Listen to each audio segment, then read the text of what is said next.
clutch agad, taas ang clutch. Okay, tontong sinidor. Ramdam mo naman yan. Ramdam mo yung...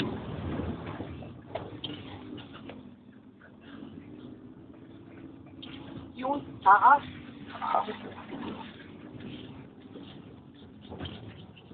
Nagkambyo agad yun. Tinitingnan mo. Princess. Okay, stop tayo dito. Kunwari grabe. Uwi mo na lang ang sabi. Hawakan mo kung yun. Traffic yun, natandar ka. Asan ko ang amps? Yan, traffic. Oh. Traffic. Yan, go. Parang dali.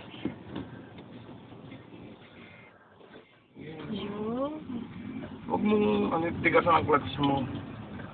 Oh. Neutral.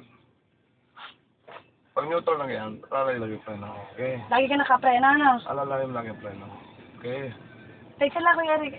Sinapasok ko muna sa utang ng paano. Hindi ako, dahil na-traffic ng ating sa tigil. Abante, tigil abante. Smooth na yan, konti pa.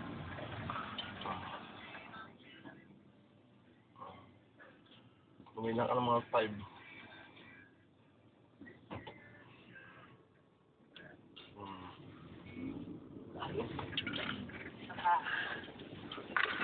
Isa pa. Ano, nakakapak ako sa clutch. Yun ang sinasabi ko. Nakaklatch ako. Liligo.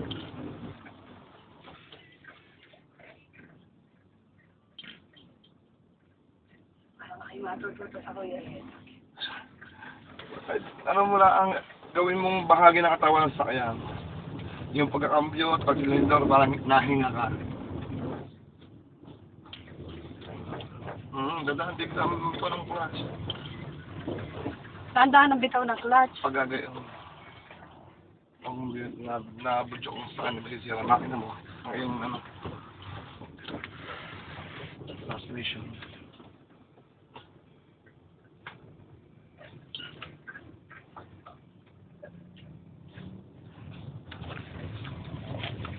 So, umisip ko ano, natatopic o ano.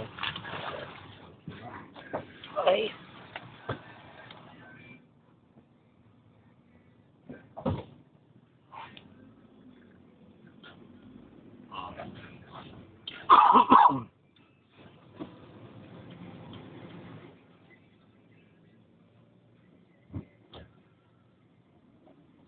Wala.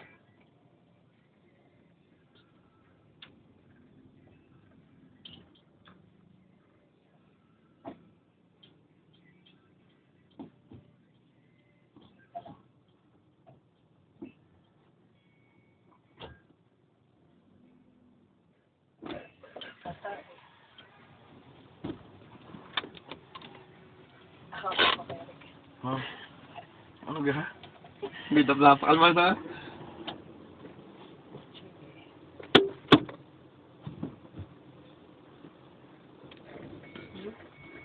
Sumagot ko agad dito.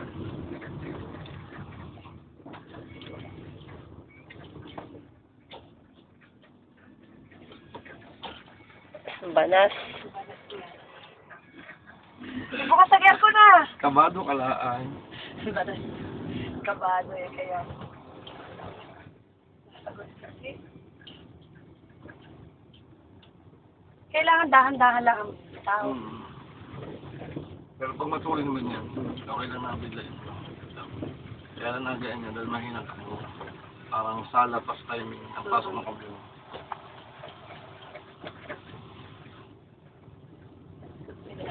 May sakayari ka na. Mamaya. Basta ikaw, sabihin mo na tayo lalabas.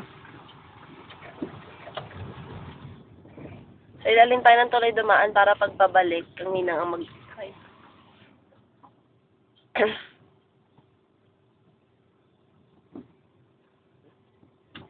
Nailagay sa YouTube.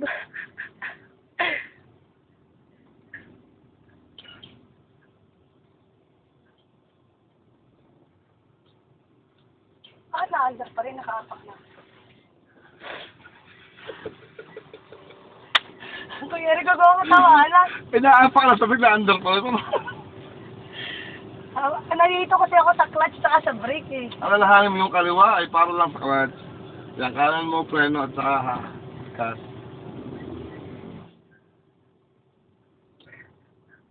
Ayos na rin eh. Di ba nagdire-diretso lang tayo? Ito yung sinasabi kong gusto kong pag-aralan. Pagka dire-diretso, kayang-kaya ko eh. Oo nga, eh, di kaya nga. Lamama ay. Nampak yan. Tuloy, ayaw mandaran pa ako. Dami daw sasakit.